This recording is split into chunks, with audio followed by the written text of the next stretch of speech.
இயக்குனர் எழில் பெரியவேடி அவர்களின் படைப்பு பராரி இன்று வெளியாகியிருக்கிறது. அந்த திரைப்படத்தை பார்க்கிற வாய்ப்பு கிடைத்ததை மகிழ்ச்சி அடைகிறேன். ஹரிசங்கர் அவர்கள் தயாரிப்பாளராகவும் கதாநாயகனாகவும் பணியாற்றியிருக்கிறார்.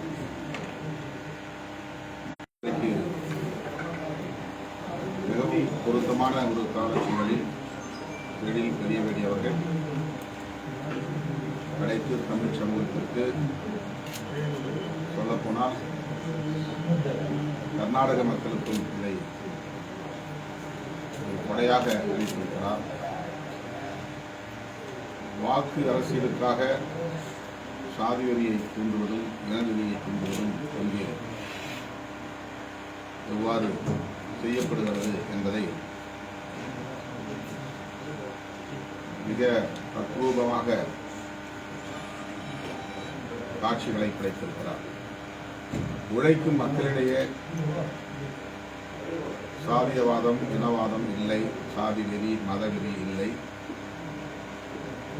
வாக்கு வங்கிக்காக வாக்கு அரசியலுக்காக சில அமைப்புகள் அல்லது கட்சிகள் இதனை திட்டமிட்டு தூண்டுவதனால் உழைக்கும் மக்களிடத்தில் இந்த மோதல் வெடிக்கிறது. அதனால் பல்வேறு சமூக சிக்கல்கள் உருவாகின்றன என்பதை தமிழ்நாட்டில் இருந்து கர்நாடகாவுக்கு புலம்பெயர்ந்து கூலி வேலைக்கு செல்கிற மக்களிடையே நிலவுகிற சிக்கலை இயக்குனர் எழில் பெரியவேடி அவர்கள் ஒரே நேரத்தில் சாதியவாதத்தையும் இனவாதத்தையும் காதலையும் இணைத்து இதனை படைத்திருக்கிறார். தமிழ்நாட்டில் ராஜாபாளையம் என்ற ஊராட்சியில் ஒரே சாமியை குலதெய்வமாக கும்பிடுகிற இரு சமூகங்களை சார்ந்த மக்களிடையே சாதிய பிரச்சனை எவ்வாறு வெடிக்கிறது என்பதை இந்த படம் கூறுகிறது. அவர்களின் இயல்பான கலாச்சாரத்தையும் இதிலே படமாக்கியிருக்கிறார். இருதரப்பாலும் உழைக்கிற மக்கள், ஒரே குலதெய்வத்தை வழிபடக்கூடிய மக்கள், ஒரே மொழியை பேசக்கூடிய மக்கள். ஆனால் சாதி அவர்களுக்கு இடையிலே இடைவெளியை ஏற்படுத்துகிறது, பகையை ஏற்படுத்துகிறது, மோதலை உண்டு பண்ணுகிறது. அதனால் தலித் மக்களுக்கு வழங்க வேண்டிய குடிநீரை கூட தடுத்து நிறுத்துகிற அளவுக்கு சாதிய கொடுமை அந்த ஊராட்சியில் நடப்பதாக காட்டுகிற அதே வேளையில் கடன் வாங்கி குடும்பத்தை நடத்தி கொண்டிருக்கிற அந்த உழைக்கிற மக்கள் கடனை அடைப்பதற்காக கர்நாடகாவுக்கு புலம்பெயர்ந்து பழச்சாறு தயாரிக்கும் ஒரு நிறுவனத்திலே பணியாற்றுகிறார்கள். பணியாற்றுகிற இடத்திலும் சாதி என்பது குறுக்கை நிற்கிறது. சாதியின் பெயரால் பிளவுபட்டு இருக்கிற ஒரு தரப்பாரும் கடைசியில் இனவெறி முன்னால் சாதாரணமாகி அவர்களுக்கு இடையிலே ஒரு ஒற்றுமையை உருவாக்கக்கூடிய கிளைமேக்ஸ் படத்தின் இறுதி காட்சி கண்கலங்க வைக்கிறது, கைத்தட்ட வைக்கிறது. கன்னடம் பேசுகிற சாதாரண மக்கள் வன்முறையை ஏற்கவில்லை. அதுவும் இனத்தின் பெயரால் மொழியின் பெயரால் நடக்கிற வன்முறைகளை ஏற்கவில்லை. உங்களை போன்ற இனவெறியர்கள் செய்யக்கூடிய அரசியலால் சாதாரண மக்களின் மீதான நன்மதிப்பு பாழாகிறது என்பதை அந்த உழைக்கிற மக்கள் சொல்லுவதை இறுதி காட்சியிலே மிக உருக்கமாக பதிவு செய்திருக்கிறார் இயக்குனர் எழில் பெரியவேடி அவர்கள். அதேபோல கதாநாயகன் மிகவும் பொறுப்புள்ள ஒரு ஆளுமையாக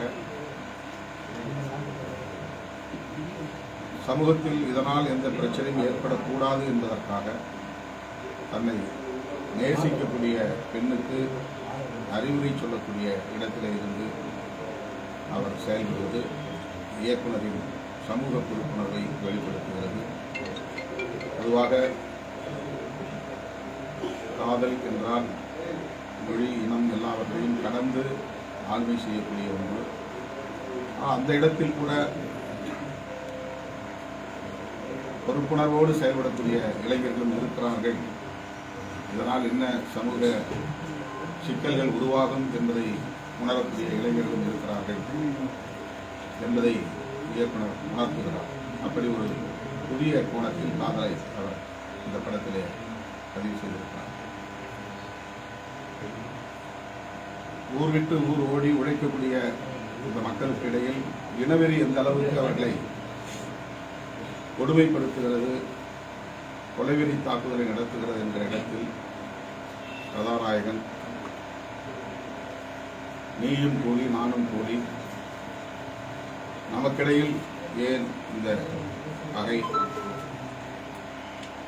உழைக்கிற மக்களை சாதி வெறியும் மதவெறியும் அம்மனமாக்குகிறது, நாம் ஒன்றுபட்டால் ஓட்டு பொறுக்கிற கும்பலை அல்லது ஓட்டு பொறுக்கும் அரசியலை, இனவெறி அரசியலை, சாதிவெறி அரசியலை அம்மனமாக்க முடியும் என்று சொல்லி முடிக்கிற அந்த இறுதி காட்சி மிக மோசமான சாதி வெறியர்களையும் திருத்தும், மிக மோசமான இனவெறியர்களையும் திருத்தும்.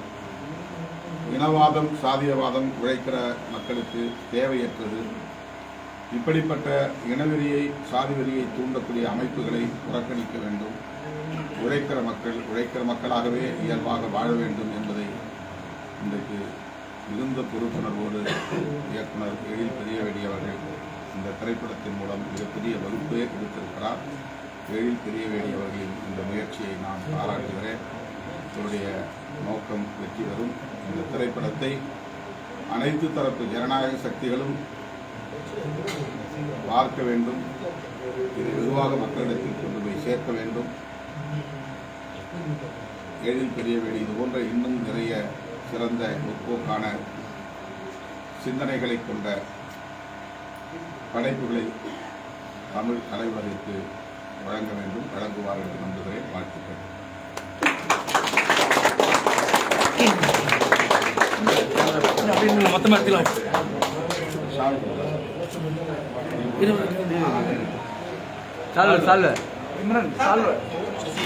கோபினா சால்வ சால்வ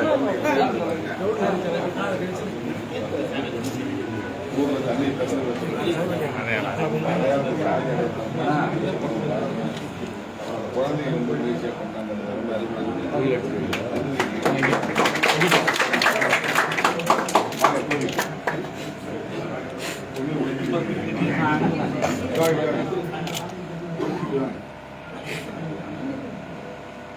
நல்ல ஃப்ரீயா கொஞ்சம் பேக் பண்ணி வரலாமா?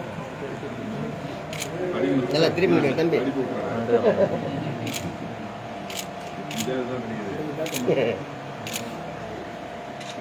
அவங்களும் தண்ணி கொடுத்தாங்க.